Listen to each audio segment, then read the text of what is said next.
A werewolf shifter romance, specially written for you. Prologue. I remember the day of my first shift like a nightmare in slow motion. In the Blood Moon pack, size is everything. My father was the alpha, a man who looked like he was carved from granite. My brother shifted into a beast the size of a grizzly. Then there was me. When my bones finally cracked and reshaped, I didn't become a war machine. I became a creature no bigger than a fox, white-furred, delicate, and silent. The pack didn't see a warrior. They saw a mistake. My father's disappointment was a cold wind that never stopped blowing. The moon was a mocking eye, silver and cold, staring down at the shame of the Blood Moon pack. I remember the scent of the forest that night, pine needles, damp earth, and the suffocating musk of 500 wolves gathered in the ritual hollow. It was the night of my 17th birthday, the night of my first shift. In our world, this wasn't just a biological milestone. It was a coronation or a condemnation. We were a pack built on the theology of the Titan. My father, Alpha Corvin, stood 7 feet tall in his human skin, a wall of scarred muscle and absolute authority. To him, weakness wasn't just a flaw, it was a sin. "Step forward, Lyra," his voice boomed, vibrating in my very marrow. I walked into the center of the stone circle, my legs trembling. Around me, the elite warriors leaned forward, their eyes glowing with anticipation. They expected a monster. They expected a beast that would rival my brother Fenris, whose shift a year prior had cracked the very ground beneath his paws. Then, the change took me. It wasn't the heroic surge of power the songs promised. It was an agony of refinement. My bones didn't just break. They seemed to dissolve and reknit into something sleek, something impossibly light. I felt the fur sprout, not the coarse, muddy brown of a soldier, but a white so pure it looked like fallen starlight. When the snap of tendons finally stopped and the dust settled, the silence that followed was louder than any howl. I looked up, my vision sharpened into 1,000 crystalline points of light. I saw my father's face.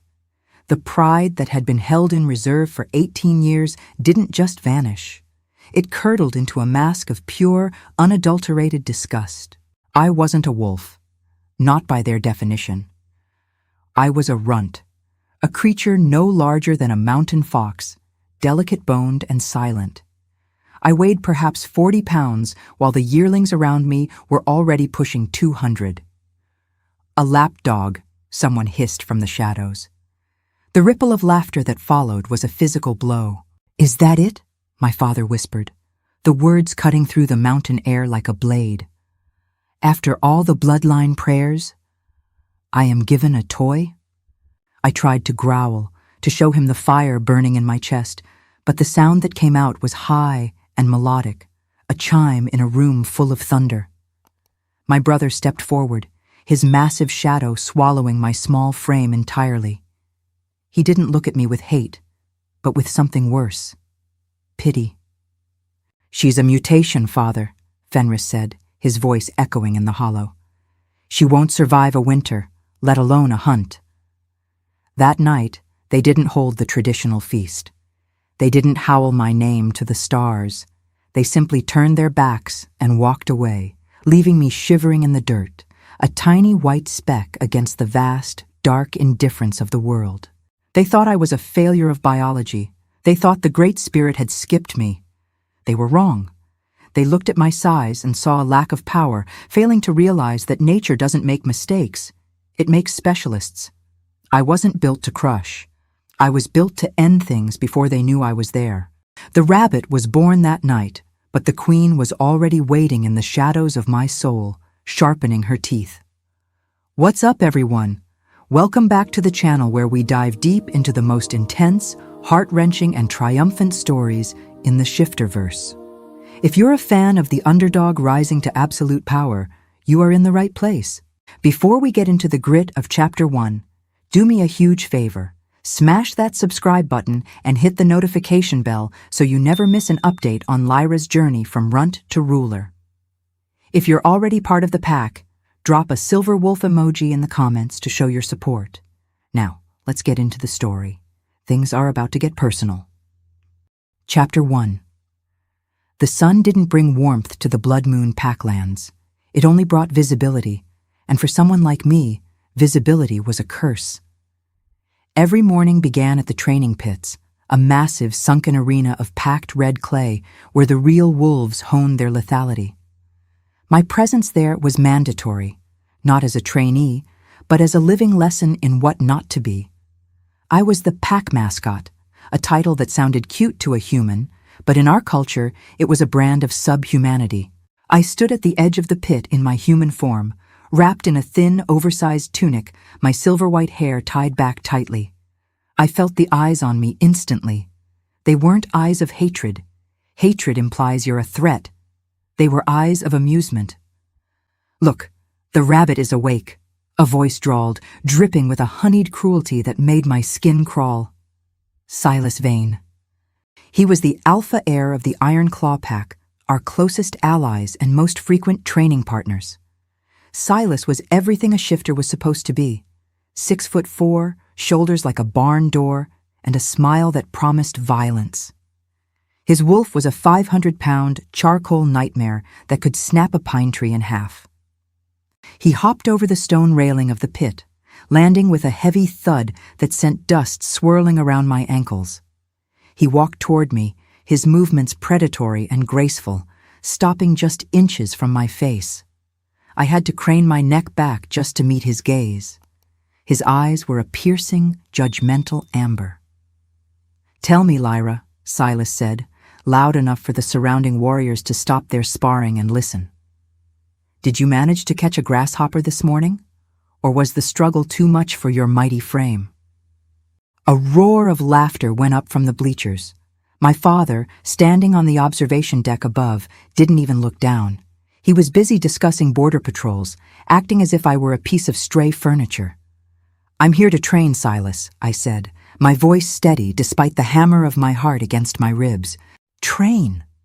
Silas laughed, a deep, chesty sound. He reached out, his massive hand closing around my upper arm. His grip wasn't painful, not yet, but it was belittling. It reminded me that he could snap my humerus without even shifting. "You don't train, little rabbit, you survive. That's your only job. To show the rest of us how lucky we are that the Moon Mother didn't sneeze when she was weaving our souls." He suddenly shoved me, not hard enough to knock me down, but enough to make me stumble. "Shift," he commanded. "No," I whispered. "I said shift," he roared, his alpha command rippling through the air. My body betrayed me. The command of a superior alpha blood was like a physical hook in my spine. My bones cracked and collapsed, the agonizingly familiar sensation of my evolution taking hold. Within seconds, I was standing in the red clay in my wolf form. I was beautiful, in a way they couldn't understand. My fur was like spun silk, my paws tipped with obsidian claws. But to them, I was a joke. I stood no higher than Silas's knee. Silas shifted then, too. The transformation was a violent explosion of fur and muscle. His charcoal wolf loomed over me like a thundercloud. He lowered his massive head, his snout nearly as large as my entire torso, and nudged me with his nose. The nudge sent me tumbling across the dirt like a ball of yarn. "Run, little rabbit," his voice echoed in the telepathic link, a mocking snarl that only the wolves could hear. "Run, so the warriors can practice their tracking. If we catch you before the sun hits the zenith, you skip dinner. If you make it to the tree line, well, maybe I'll tell your father you managed to act like a wolf for 5 minutes." I scrambled to my paws, my heart racing. I looked up at the gallery. My brother Fenris looked away. My father was gone. I turned and bolted. I wasn't running because I was a coward. I was running because the red clay was their territory. I needed the shadows. I needed the places where size didn't matter. Behind me, I heard the heavy, rhythmic thumping of Silas and his elite guard beginning the hunt. They thought they were the predators. They thought I was the prey. They had no idea that every time Silas mocked me, Every time he pushed me into the dirt, he was just sharpening the blade that would eventually find his throat. The dirt of the arena was still caught in my silver fur when the horn sounded. 3 long, low blasts of the mammoth horn echoed off the mountain peaks, signaling a mandatory gathering at the high altar. I shifted back into my human form behind a cedar tree, my breath coming in ragged hitches. My skin was bruised from Silas's playful nudges, and my dignity was non-existent. I pulled on my tunic, my fingers shaking so hard I could barely knot the belt. By the time I reached the altar, the entire Blood Moon pack was assembled. The atmosphere was electric, thick with the scent of ozone and pheromones. This was the night we had all been waiting for, or in my case, dreading. My father, Alpha Corvin, stood atop the jagged rock, his silhouette cutting a terrifying figure against the rising moon. Beside him stood Silas and his father, the 2 alphas looking like twin pillars of ancient, brutal power. "The season of the Blood Moon is upon us," Corvin roared, his voice carrying to the furthest reaches of the valley. "In 3 days, we hold the great hunt. It is the trial of our youth, the chance for the new blood to prove they are worthy of the name warrior. The one who brings back the heart of a shadow-stalked beast shall be named Lead Scout and gifted a seat at the high table." A deafening howl erupted from the pack. Young wolves bumped shoulders, their eyes glowing with the hunger for glory. I felt a tiny spark of hope, a foolish, flickering thing, ignite in my chest. If I could just enter, if I could show them how I could move through the brush without snapping a single twig, maybe they would see. Maybe my father would finally look at me without that shadow of shame in his eyes. I stepped forward, moving through the crowd until I was at the base of the altar. "Father!" I called out. The crowd went silent. The contrast between my clear feminine voice and the rough bass of the warriors was jarring. I wished to enter my name for the great hunt. The silence stretched for 3 agonizing seconds. Then, Silas broke it. He didn't just laugh. He doubled over, his hand slapping his muscular thigh. "The rabbit wants to hunt? What are you going to do, Lyra? Shed your fur at them until they sneeze to death?" The pack joined in, a tidal wave of mockery that felt like physical blows. Even the elders, the ones who were supposed to be wise, shook their heads with pitying smiles. My father didn't laugh. He looked down at me, and for the first time in weeks, he met my eyes. The coldness there was absolute. "No," he said, the single syllable falling like a guillotine. "I am of age," I argued, my voice cracking. "The laws of the Moon Mother state that any shifted wolf—" "You are not a wolf," Corvin interrupted, his voice dropping to a dangerous low growl that vibrated in my skull. "You are a liability. The Great Hunt is a place for predators, not for prey that will lure the Shadow-Stalkers right to our doorstep. You will stay within the inner walls. You are forbidden from participating, Lyra. I will not have my lineage further embarrassed by the sight of you being carried off by a hawk while the rest of the pack does the real work." He turned his back on me. It was a formal rejection, the ultimate fuck you in shifter culture. I looked at Silas. He was smirking, a look of triumphant cruelty on his handsome face. He mouthed the word mascot at me. Something inside me snapped. It wasn't a loud break. It was a quiet, cold realization. The rules of this pack, the laws of my father, the expectations of my bloodline, they were cages. And I was tired of being the bird in the cage. I didn't cry. I didn't scream. I simply turned and walked away. I didn't head toward the sleeping quarters. I headed for the perimeter, the line of silver-tipped stakes that separated our lands from the forbidden woods. "Lyra, where are you going?" my brother Fenris called out, his voice laced with genuine concern. I didn't answer. I broke into a run, my human feet hitting the mossy ground with practiced silence.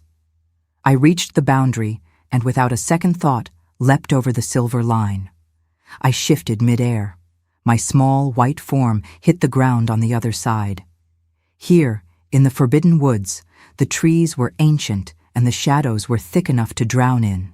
This was a place where even the strongest alphas feared to tread, because the darkness here didn't care about muscle. I expected to feel fear. Instead, as I padded deeper into the gloom, my tiny paws making zero sound on the dead leaves, I felt a strange, humming resonance. The forest didn't feel like an enemy. It felt like a mirror. I sat back on my haunches, my silver fur glowing faintly in the dark. For the first time, I didn't feel small. I felt concentrated. From the darkness ahead, 2 glowing violet eyes opened. They were huge, ancient, and filled with a power that made my father's alpha aura feel like a candle in a hurricane. Finally, a voice whispered in the back of my mind. Not a human voice, but a vibration of the earth itself. The void has been waiting for its queen. I didn't run. I bared my small, needle-sharp teeth and stepped forward. Chapter 2. The violet eyes in the darkness didn't belong to a wolf, nor a man. As the creature stepped into the sliver of moonlight filtering through the canopy, I realized I was looking at a myth. It was an echo wolf, a spectral predator said to have been wiped out centuries ago because the alphas of old feared a power they couldn't physically overpower. It was massive, yet translucent, its fur shimmering like smoke trapped in glass. I was the size of its paw. Any other shifter would have shifted back and begged for mercy or lunged in a suicide strike. I did neither. I sat perfectly still. I felt a pull in my chest, a magnetic tug toward the beast that whispered of a shared DNA, a glitch in the shifter line that had finally found its match. "They called you a runt," the voice vibrated in my skull, sounding like grinding stones. "They measured your worth by the volume of your howl and the weight of your bone. They are blind to the frequency of the void." The echo wolf leaned down, its snout inches from mine. I didn't smell wet fur or blood. I smelled winter air and dead stars. "Size is a cage for the unimaginative, little one. Do you wish to be heavy, or do you wish to be inevitable?" "I want to be the thing they fear in the dark," I projected back, my mental voice surprising me with its sharpness. "I want them to realize that the smallest shadow is the hardest to catch." The great spirit of the woods didn't nod. It lunged. I didn't have time to yelp. Its ethereal form slammed into my small white body, and the world exploded into a kaleidoscope of agonizing silver. This wasn't a physical attack. It was a molecular rewrite. I felt my ribs crack.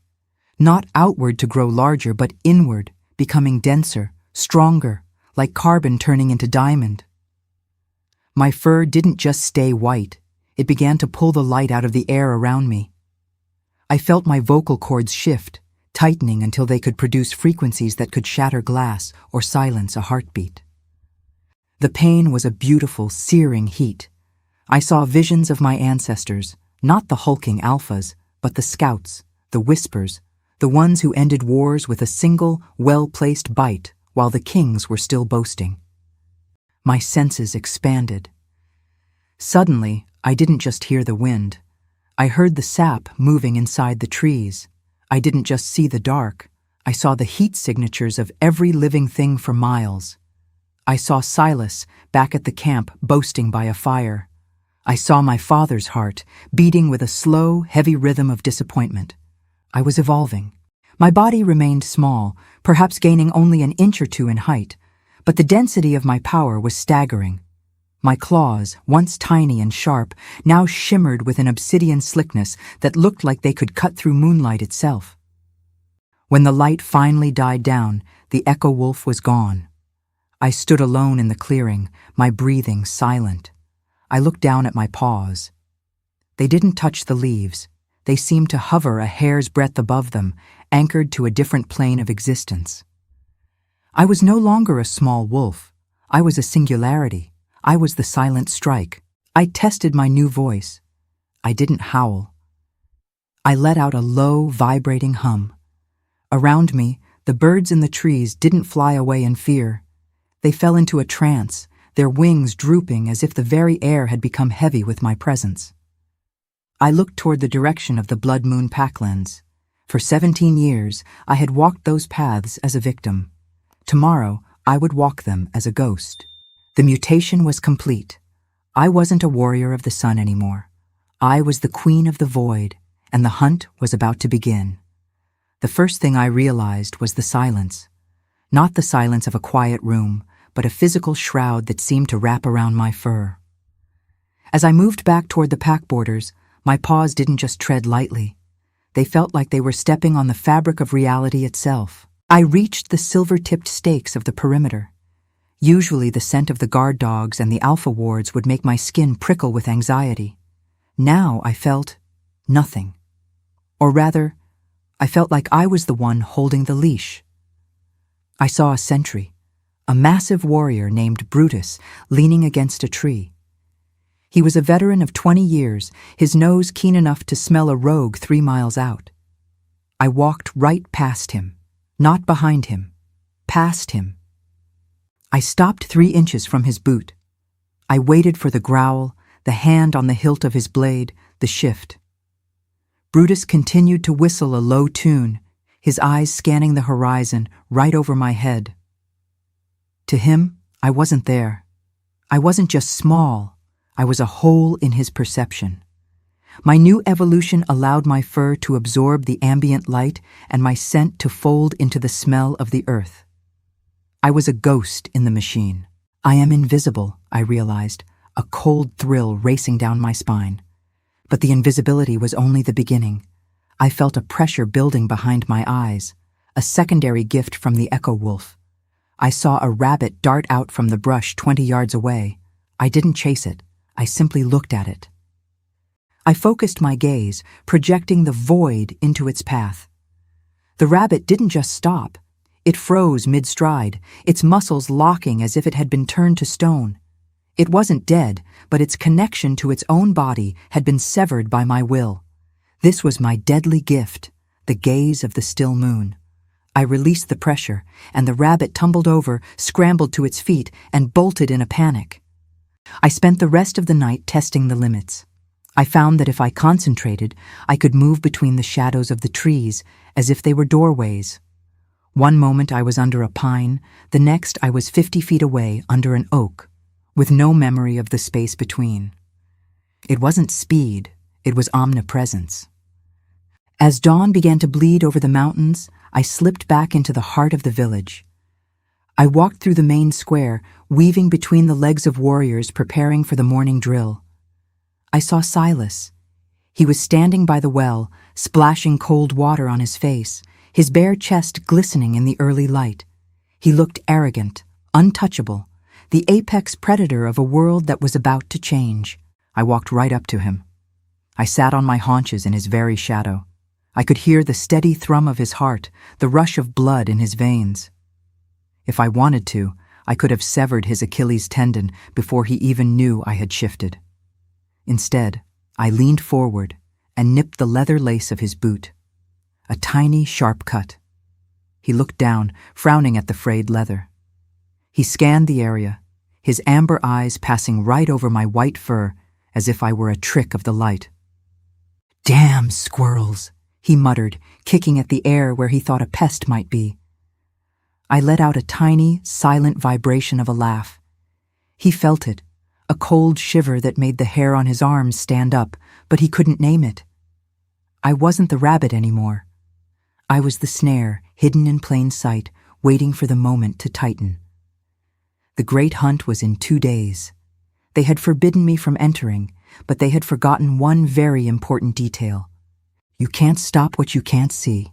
Chapter 3. The atmosphere in the Blood Moon Pack shifted from arrogant celebration to a cold, suffocating dread in the span of a single heartbeat. It started at the North Watch.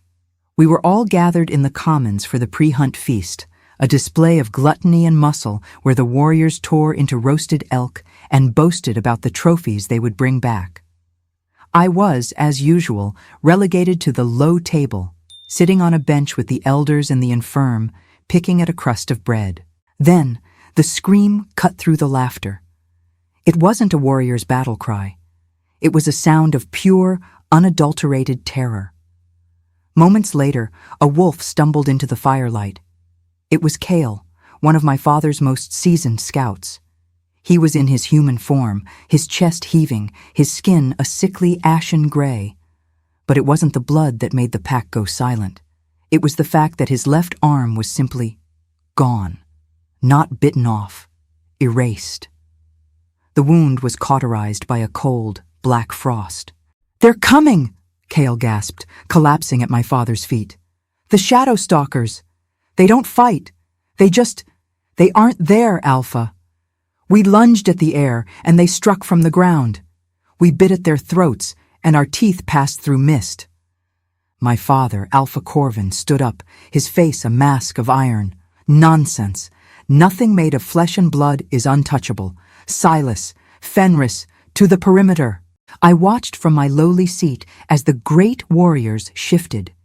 A dozen massive wolves, led by Silas's charcoal beast, thundered toward the tree line, their growls shaking the very earth. They looked like gods of war. They looked invincible. They were back within 10 minutes. It was a massacre of pride. They hadn't lost many men yet, but they were broken. Silas was limping, his shoulder sliced open by something that looked like a jagged obsidian blade. Fenris had a gash across his snout. "We can't hit them," Silas roared, shifting back into his human form, his eyes wide with a fear I had never seen in him. "They move between the trees like smoke. We track their scent, and it vanishes. We surround them, and they're behind us. It's like fighting our own shadows." I sat perfectly still, my heart drumming a steady, calm rhythm. I looked toward the woods. To the others, the forest edge was a wall of terrifying blackness. But to me, with my evolved vision, the world was a map of heat and intention. I saw them. 3 figures, draped in cloaks of living shadow, perched on the branches of the great oak, the very spot the pack considered the safest lookout. They were laughing. I could hear their voices, a high-pitched chittering that sounded like dry leaves skittering on a grave.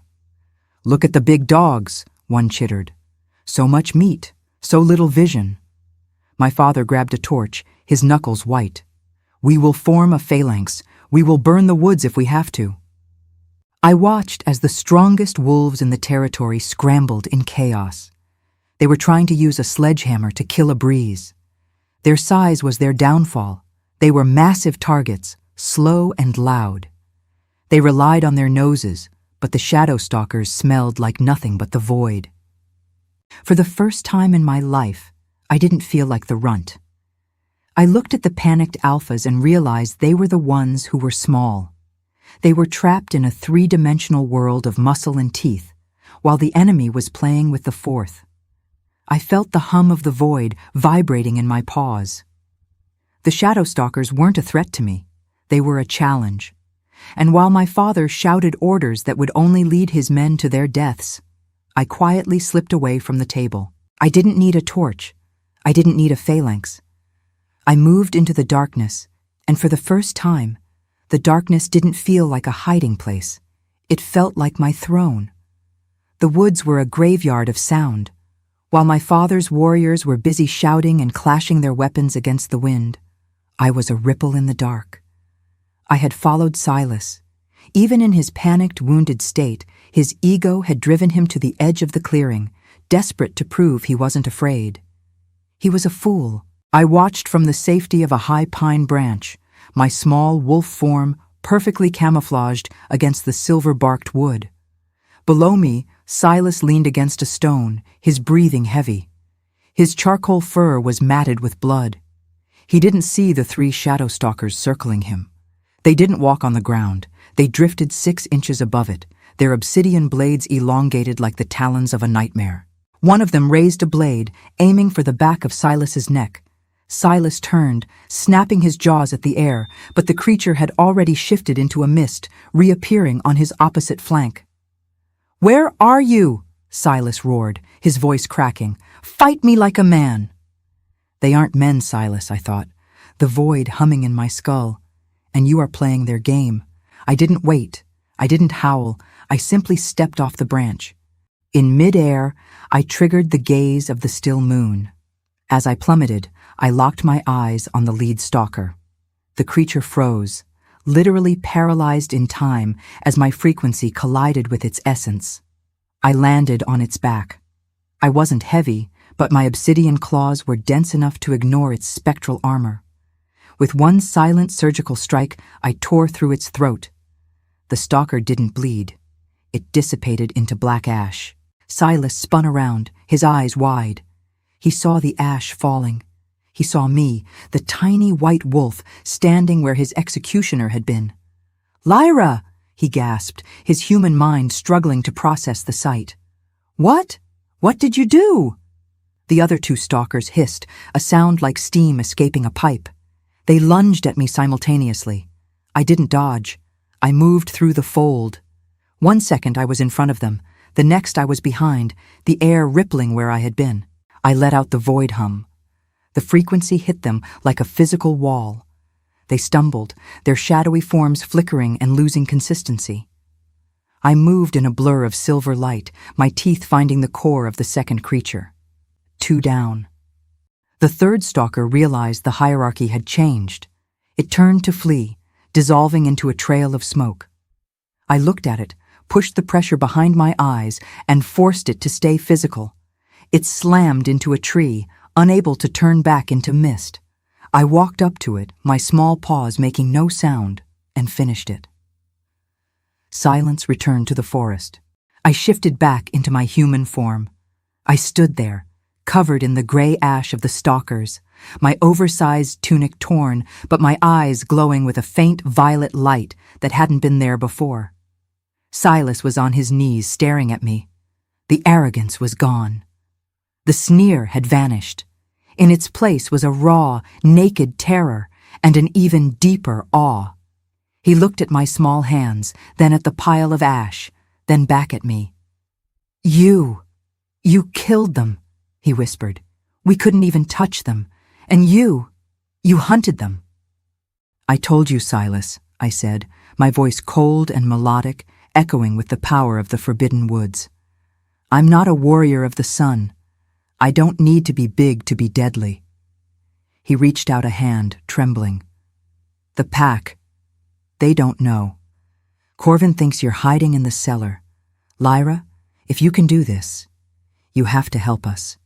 They're coming for the Alpha's den next." I looked down at him. For years, I would have given anything for this, for the strongest warrior to look at me with respect. But now, respect felt like a very small thing. "I won't help the pack because my father commands it," I said, stepping closer until I was looking down into his amber eyes. "I will help because this is my territory now, and if you want to survive the night, you'll stop calling me a rabbit." Silas bowed his head. It wasn't a mock gesture this time. It was the submissive tilt of a wolf acknowledging a superior. "What do you want me to do, Queen?" I smiled. It wasn't a kind smile. "Get up. We have a war to finish." Chapter 4. The great hall of the Blood Moon Pack felt like a tomb. Torches flickered low as the elders sat in a semicircle, their faces etched with the grim reality that their might had failed them. My father, Alpha Corvin, sat in his high stone chair, his arm bandaged, his spirit visibly fraying. The plan was desperate. A suicide squad of the 5 strongest remaining warriors would journey to the Shadow Cliffs to strike at the heart of the rogue den. "I will lead them," Silas said, stepping into the light. He looked different. His pride had been replaced by a sharp, focused intensity. But then he stepped aside. "And she will guide us." I walked into the center of the hall. I didn't hide my presence this time. I walked with the silent, predatory grace of the forbidden woods. The elders gasped. One of them, a withered wolf named Garm, pointed a shaking finger at me. "The runt? Silas, have you lost your mind? This mission requires strength, not a child to trip over." My father stood up, his voice a low thunder. "Silas, explain this insult. We are sending our best to their deaths, and you bring her?" "You don't see her," Silas said, his voice echoing with a conviction that silenced the room. "None of you see her. You're looking for a mountain when you should be looking for a blade. She killed 3 Shadow-Stalkers while we were busy chasing our own tails. A ripple of disbelief turned into a roar of protest. Impossible, Garm shouted. She has no scent. She has no weight. How could she? I didn't let him finish. I didn't shift, but I let the void hum vibrate from my chest. The glasses on the elder's table shattered simultaneously. The torches flickered and died for a heartbeat, plunging the room into a violet-tinged darkness. The temperature dropped 20 degrees. In that silence, I spoke. You have spent my entire life telling me what I am not, I said, my voice cutting through the air like a razor. You are obsessed with being big. But the Shadow-Stalkers, they are ghosts, and you cannot fight a ghost with a hammer. I looked at my father. I am going to the cliffs. Silas and the others are coming with me because they want to live. You can stay here and wait for the darkness to swallow you, or you can let the rabbit show you how to hunt. Corvin looked at me, truly looked at me, for the first time in 17 years. He saw the violet glow in my eyes and the way the shadows seemed to curl affectionately around my ankles. He didn't understand it, but he understood power. Go, he whispered. We left under the cover of a moonless sky. The suicide squad consisted of Silas, my brother Fenris, who looked at me with a mix of terror and hope, and 3 other elite warriors. As we reached the base of the Shadow Cliffs, the air grew thick with the smell of decay and cold ash. The entrance to the den was a narrow, jagged fissure guarded by a series of high-frequency traps and hidden sentries. We move in a phalanx, Fenris whispered, his hand on his sword. No, I commanded. You stay behind me, exactly 5 paces. If you step where I do not step, you die. I shifted. My small silver-white form vanished into the darkness immediately. To the warriors behind me, I was just a faint shimmer in the air. I led them through the unpassable security. My evolved senses allowed me to see the tripwires of dark energy vibrating in the air. I wove through them, disabling the sensory wards with a touch of my obsidian claws. The warriors, these massive men who could crush boulders, were forced to walk on their tiptoes, following a creature the size of a fox. Every few yards, a rogue sentry would appear in the shadows above us. Before Silas could even draw a breath to growl, I would glance upward. The gaze of the still moon would lock the sentry in place, turning them into a statue of flesh. We passed them like they were nothing more than garden ornaments. By the moon, mother, I heard Fenris whisper behind me. She isn't just fast. She's the atmosphere. We reached the inner sanctum, a massive cavern where the heart of the rogue army waited. I stopped at the edge of the light, my tail still, my eyes locked on the throne of bone at the far end. The scouts are gone, I whispered through the mind link. The door is open. Now, let's show them what happens when you wake up the void. The inner sanctum of the Shadow Cliffs was a cathedral of bone and jagged obsidian. In the center, a pit of black fire cast long, dancing shadows that seemed to have minds of their own. Around the fire stood the rogues, massive, scarred shifters who had traded their humanity for the cold power of the Stalkers. At the head of the table sat Vane, the rogue leader's second in command. He was a mountain of a man, his skin tattooed with runes that pulsed with a sickly violet light. He was mid-laugh, tossing a bone into the fire. "The Blood Moon Pack is finished," Vane roared. "By dawn, we feast on their alpha's heart. They send their elite to our borders, and our ghosts pick them apart like crows on a carcass." Behind me, I felt Silas's muscles tense. He wanted to roar, to leap into the fray and die a hero's death. I felt his intent through the pack link and sent a pulse of cold, sharp energy back at him. "Stay. Down," I commanded. The weight of my mental voice was so heavy it actually forced Silas's knees to buckle. I didn't wait for a signal.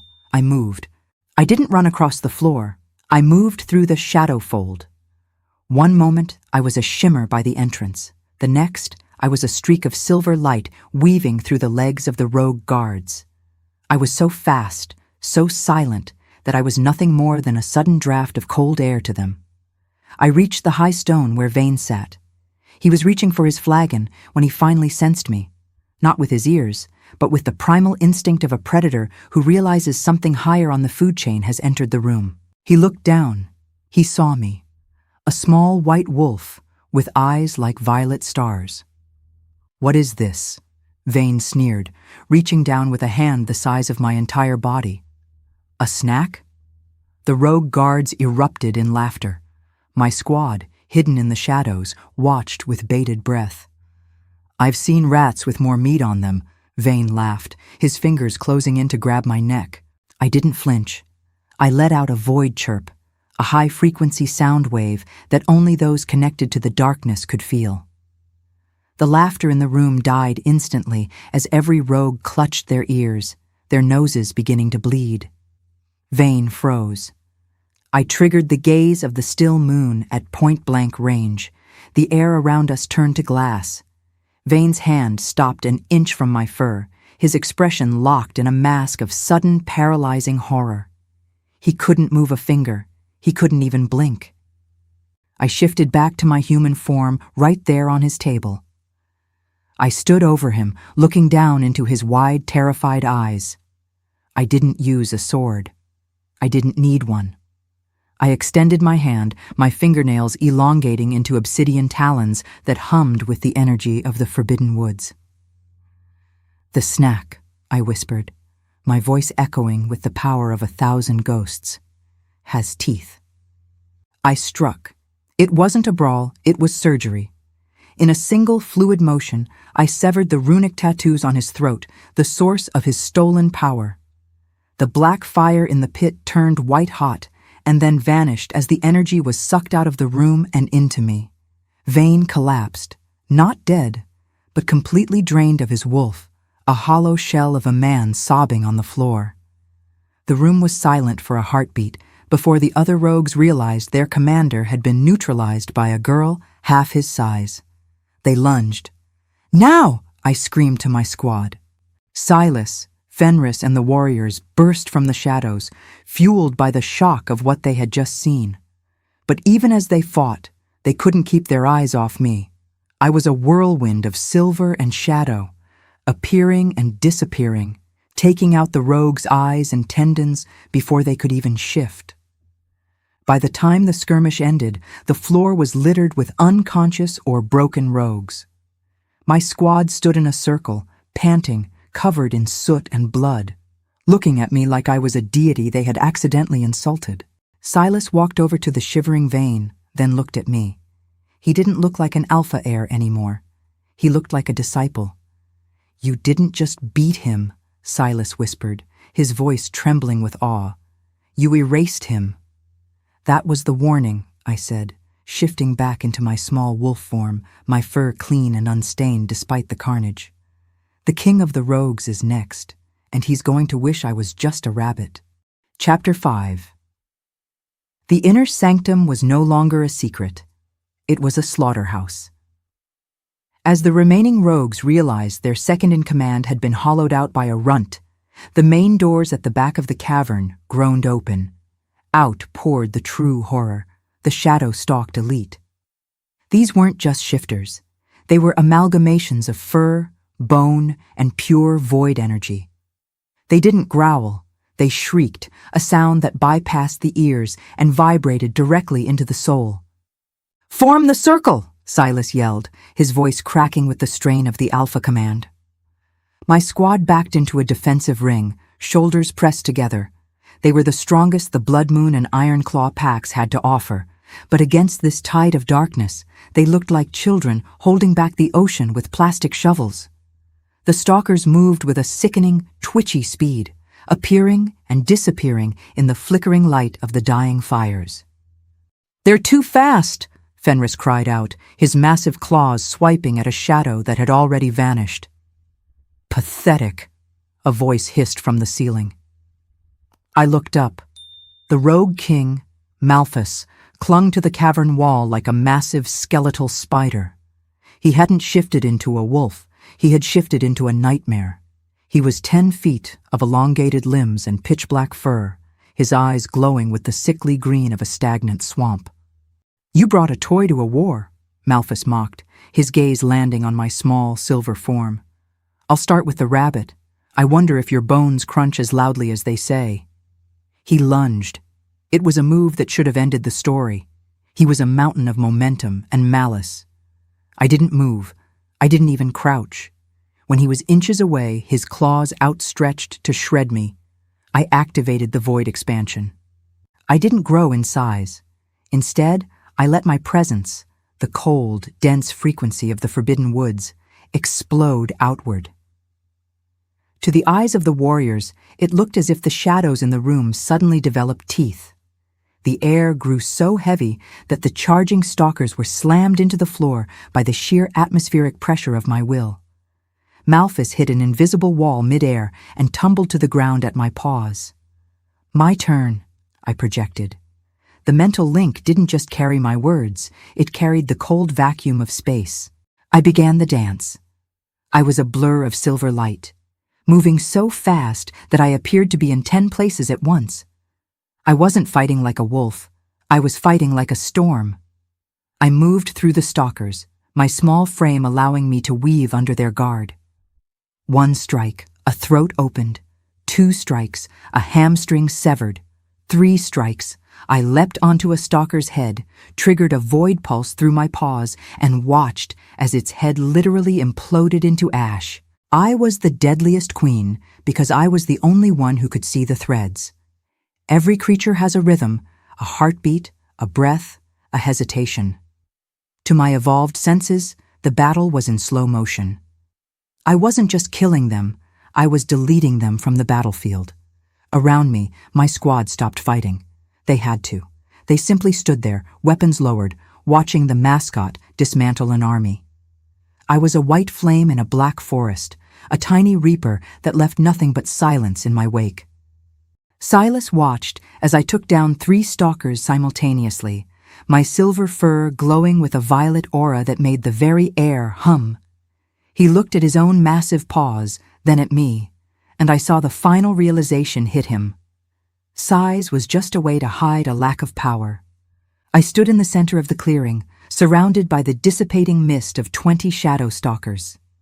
I turned my head slowly toward the rogue king, who was scrambling to his feet, his green eyes wide with a terror he hadn't felt in centuries. "You," I said, my human voice layered with the growl of the void. "You're the one who thought I was a snack?" I took a step forward. The stone floor beneath my tiny paw cracked. "Let's see how much you enjoy the feast." While we had struck the heart of the nest, Malphus had played a final, desperate card. A splinter cell of his strongest shadows had bypassed the cliffs and headed straight for the Blood Moon home turf. They weren't after the pack. They were after the head. By the time we reached the Alpha's den, the air was thick with the copper tang of blood and the acrid smell of burning cedar. The great wooden gates were splintered. I saw my father. Alpha Corvin was pinned against the high stone of the council circle. He was in his massive wolf form, his fur matted with black ichor, his breathing a wet, ragged sound. 3 Shadow-Stalkers were circling him, their obsidian blades ready for the final strike. He looked small. For the first time in my life, the man who had loomed over me like a mountain looked like a broken old man. "Finish him," Malphus hissed, appearing from the smoke, his skeletal form looming over my father. "Let the blood moon set forever." The lead stalker lunged. I didn't howl. I let out the void howl, a sound that wasn't heard by the ears, but felt by the soul. It was a frequency of absolute zero. The 3 stalkers didn't just stop. They collapsed as if their spines had been turned to water. The sheer force of the sound wave shattered the stone floor beneath them. I stepped into the light of the burning fires. My silver fur was glowing so brightly it was blinding, the violet aura around me swirling like a galaxy. Behind me, Silas and the squad emerged, but they didn't move to help. They knew this wasn't their fight. "Get away from him," I said. My voice didn't carry. It occupied the space. Malphus turned, his green eyes narrow. You again, the little mutation.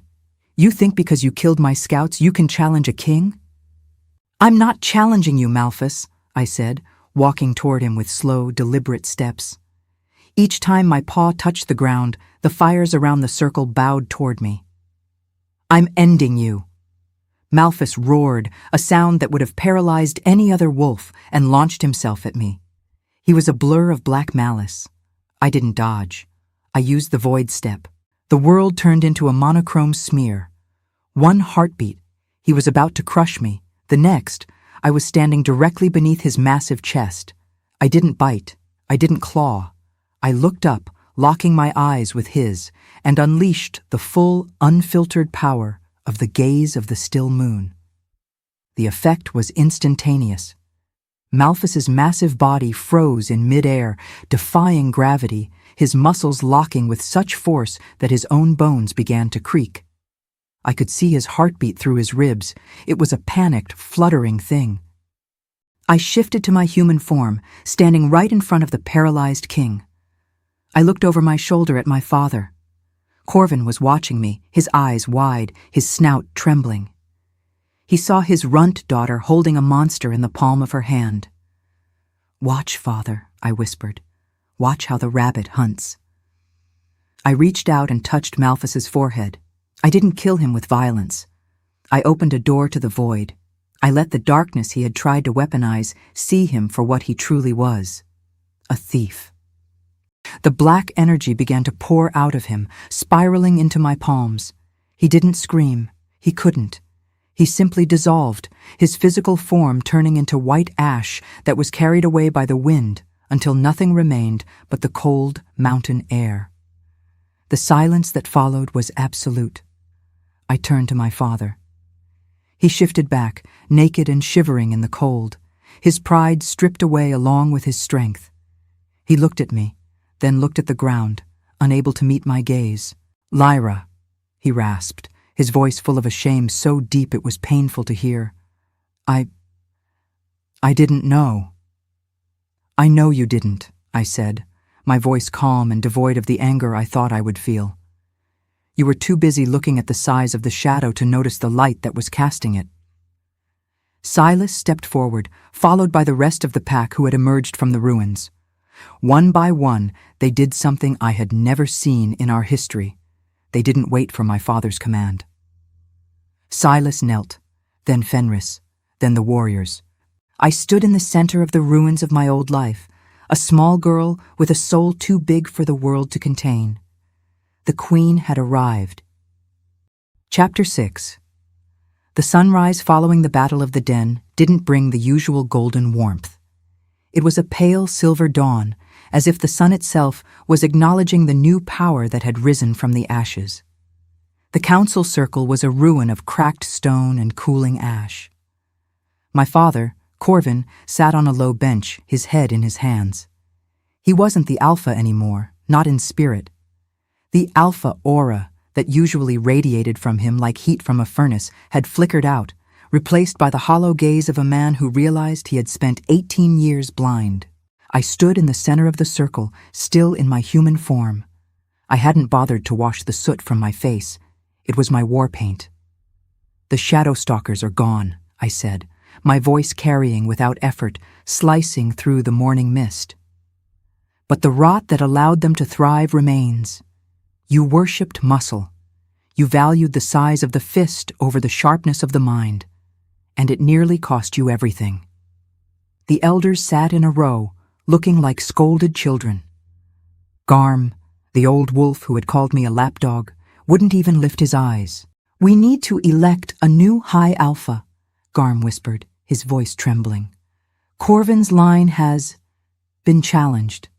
Silas, as the heir of the Iron Claw, by right of strength. No, Silas interrupted. He stepped forward, but not toward the throne. He walked toward me and stopped 3 paces away.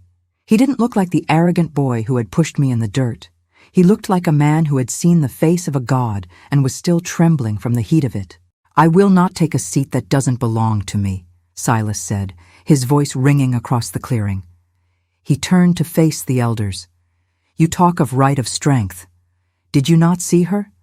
She didn't just fight the darkness, she commanded it. She saved your lives while you were hiding in the cellars. Silas turned back to me, and, in front of the entire assembled pack, he dropped to one knee. The Iron Claw Pack recognizes no alpha but the Shadow Queen, he declared. A gasp rippled through the crowd. This was unprecedented. A neighboring heir pledging fealty to a runt? It was a tectonic shift in our world. Fenris, my own brother, stepped forward next.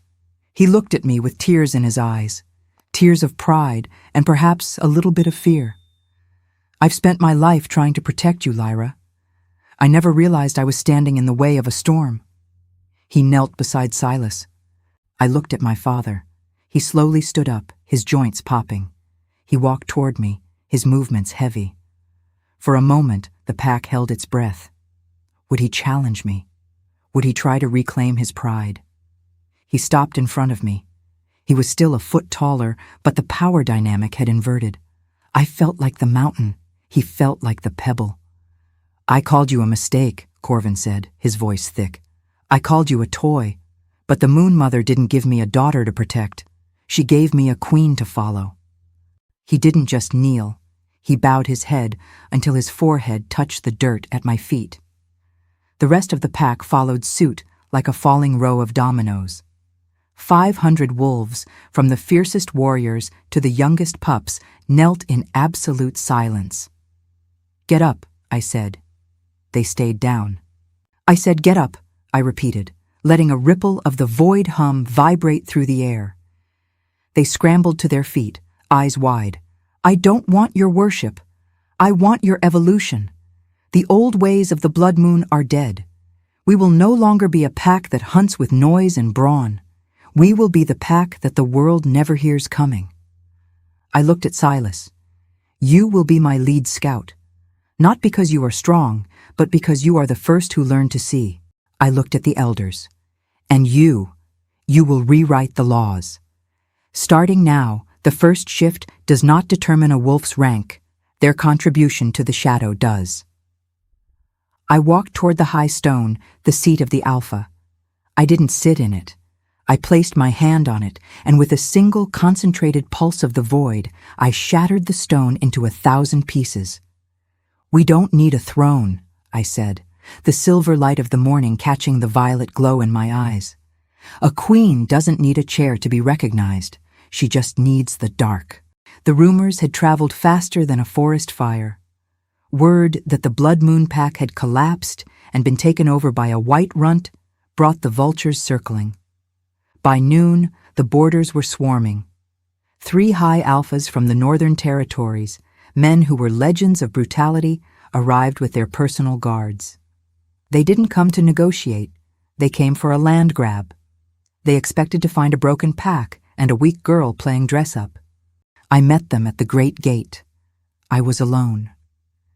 Silas and Fenris watched from the battlements, their hands white-knuckled on their spears, following my strict order. Do not interfere. The 3 alphas, Thorin of the Stonebacks, Ragnar of the Frostfangs, and Coda of the Redclaws, marched up the path. They were massive, clad in heavy furs and smelling of old blood. Where is Corvin? Thorin bellowed, his voice shaking the leaves. He looked at me, his lip curling. And what is this? Did the Blood Moon run out of men? Why is there a child blocking the path? Corvin is resting, I said, my voice quiet, but carrying a weight that made the air feel thick. And I am not a child. I am the alpha of the Blood Moon and the queen of the Forbidden Woods. You are trespassing. Ragnar laughed, a sound like grinding ice. Queen, you? I've seen bigger wolves in a litter of weak-olds. Step aside, little thing, before I step on you. We are here to claim these lands before the rogues return. The rogues won't be returning, I said, stepping forward. I ended them. And if you take one more step, I will end your line as well. The 3 alphas shared a look of pure amusement. Coda, the youngest and most arrogant, shifted. He became a red-furred beast the size of a carriage, letting out a roar that sent birds screaming from the trees. He lunged at me, intending to end the dispute in a single bite. I didn't shift. I didn't even raise my hands. As he reached the apex of his leap, I triggered the void collapse. I didn't just lock him in place with my gaze. I inverted the gravity in his immediate space. Coda was slammed into the dirt with a sound like a falling meteor. The ground cratered beneath him. He was pinned by an invisible force so immense that his massive muscles began to quiver and fail. The other two alphas froze. "I told you," I said, my eyes beginning to bleed violet light. "You worship size, you worship noise." I shifted then. My small silver form didn't grow, but the shadow I cast did. My shadow stretched across the grass, growing larger and larger until it loomed over all three alphas, a massive, multi-eyed silhouette of a wolf that looked like it was made of the night sky itself. I let out the void howl. It wasn't a sound, it was an erasure. Every guard dog for a mile dropped to its belly. The two standing alphas felt their knees buckle as their own wolves inside them, the primal spirits they were so proud of, whimpered and hid in the darkest corners of their minds.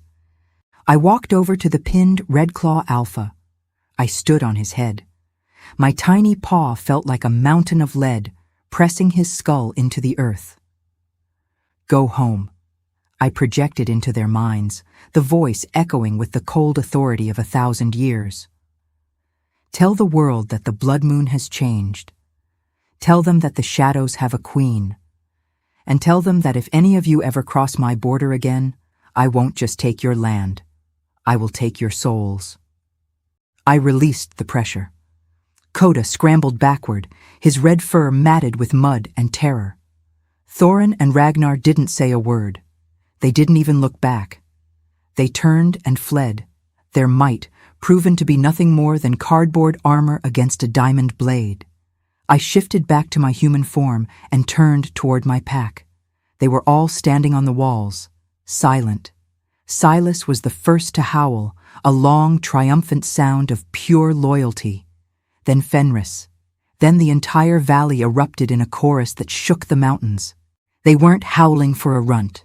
They were howling for the deadliest thing they had ever seen. I looked up at the moon, even though it was day. I had been mocked for being small. I had been cast out for being weak. But standing in the center of my kingdom, I realized the truth. The loudest stars burn out first. The shadows endure forever. What a ride it has been, everyone. From the dirt of the training pits to the heights of the forbidden woods, Lyra has proven that your biggest weakness is often just a power the rest of the world isn't ready for yet. If you've enjoyed this series, make sure to subscribe for more epic Underdog stories and leave a comment with your favorite moment from Lyra's journey. Let's finish the legend. This is the epilogue. The epilogue. 3 years have passed since the night the High Alphas fled the Blood Moon borders. The Packlands have changed. We no longer build massive, sprawling fortresses of stone and bone. Instead, our villages are woven into the forest itself, hidden by the very shadows I taught my people to master. We are no longer the loudest pack in the territories. We are the one everyone whispers about in the safety of their fires. I sit on the edge of the moon cliff, my favorite place to watch the world. I am in my wolf form, still small, still white as starlight, still weighing less than a yearling. But as I walk, the forest floor seems to bend to my will. The ancient trees lean in to hear my breath, and the predators of the deep woods bow their heads as I pass. Beside me, a massive charcoal wolf sits on his haunches. Silas. He is my general, my most loyal shadow. He is still 3 times my size, but he never towers over me. He has learned that true strength is the ability to be silent. Through our mind link, I feel his unwavering respect, a steady, warm hum of loyalty that has replaced the arrogant boy I once knew. The Red Claw Pack sent their tribute this morning, Silas projects, his mental voice soft. 3 crates of obsidian and a vow of non-aggression for another decade. They still tell stories about the girl who crushed a mountain. I let out a soft, vibrating chuff of a laugh. Let them tell their stories, Silas. Fear is a useful fence. It keeps the foolish away from the wise. Below us, in the valley, I see the new generation of pups playing. Among them is a runt, a small, tawny female who was born 3 months ago. In the old days, she would have been neglected, pushed to the edge of the feast, and mocked until her spirit broke. Now, she is the most watched pup in the litter. The trainers don't look at her small paws and see failure. They see potential. They look for the spark of the void in her eyes. They know that in this pack, the smallest among us might just be the one who saves us all. My father, Corvin, passed away a year ago. He died in peace, his hand in mine, knowing that his lineage didn't end with a mistake, but with a revolution. He lived long enough to see the blood moon become the most respected and feared territory on the continent.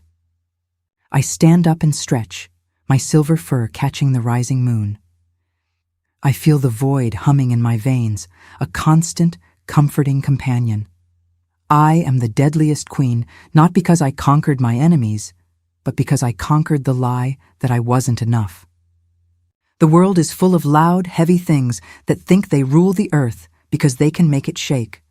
But I know the truth. The shadows don't need to shake the earth. They just need to wait for the light to fade. I look out over my kingdom, my small tail giving a single decisive wag. I am Lyra, I am the small wolf, I am the shadow, and I have never felt more powerful.